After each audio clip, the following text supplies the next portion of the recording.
श्री रमण महर्षि ने मानव व्यक्तित्व का सर्वाधिक महत्वपूर्ण घटक मन बताया।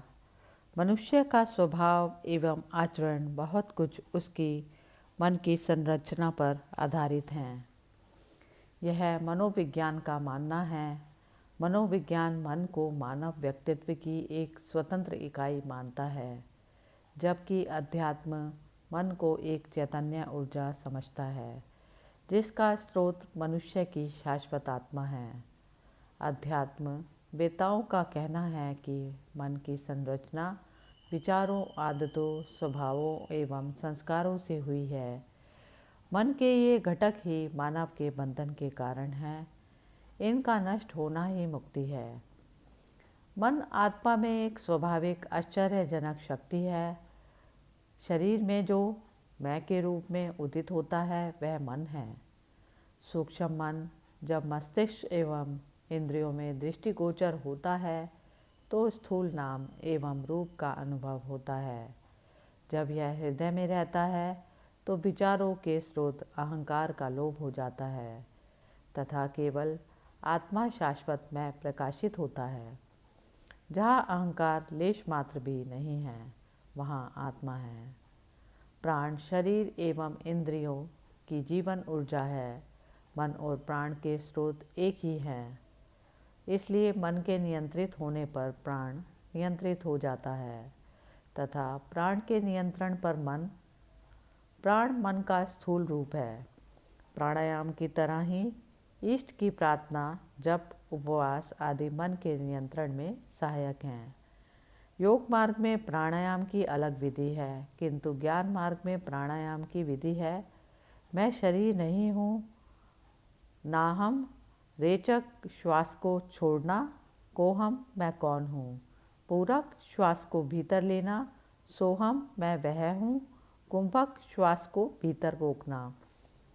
इसे करने में श्वास स्वतः नियंत्रित हो जाता है। मन सवार है तथा श्वास घोड़ा। प्राणायाम घोड़े पर नियंत्रण का एक साधन है। उस नियंत्रण से सवार मन भी नियंत्रित हो जाता है। शरीर की रचना नश्वर तत्वों से हुई है। वह अपने आप को मैं नहीं कहता। वह मैं के विचार का कारण नहीं हो सकता, जबकि दूसरी ओर शाश्वत चेतना में जन्म जैसी कोई चीज़ नहीं है। इन दोनों के मध्य में शरीर के भीतर कुछ उदित होता है। यह जड़ एवं चित्त चेतन की ग्रंथि है, जिसे बंधन, जीव, सूक्ष्म शरीर, अहंकार, संसार, मन आदि नामों से पुकारा जाता है। श्री रमण महर्षि से साधक पूछता है, मन को हम कैसे नियंत्रित करें। श्री रमण महर्षि बताते हैं, यदि आत्मा का अनुभव हो जाता है तो कोई मन ही नहीं है जिस पर नियंत्रण करना पड़े। मन जब लुप्त हो जाता है तो माँ आत्मा प्रकाशित होता है। क्या एक चोर को सुपुर्द करेगा? क्या मन स्वयं के बारे में मालूम कर लेगा? मन की खोज नहीं करता। आपने जो वास्तविक है उसकी उपेक्षा कर दी है और जो अवास्तविक मन है उसको पकड़े हुए हैं और जानने का प्रयास कर रहे हैं कि यह क्या है। क्या गहन निद्रावस्था में मन था? यह नहीं था, किंतु यह यहाँ अभी है, इसलिए मन स्थायी है। क्या आप मन का पता लगा सकते हैं? आप मन नहीं हैं। आप सोचते हैं कि आप मन हैं, इसलिए आप पूछते हैं कि इसका निरोध कैसे किया जाए। यदि यह है तो उस पर विराम लगाना संभव है, किंतु यह नहीं है। अपने स्वयं के अन्वेषण से इस सत्य को समझें। आपको मालूम होगा कि अवास्तविक की खोज करना निरर्थक है, इसलिए वास्तविक आत्मा की खोज करें। मन को नियंत्रित करने का यही तरीका है। साधक पूछता है, मैं शांति की प्राप्ति कैसे करूं? शांत महर्षि जी बताते हैं, शांति स्वाभाविक नैसर्गिक अवस्था है। मन सहज शांति प्रवाह को अवरुद्ध करता है।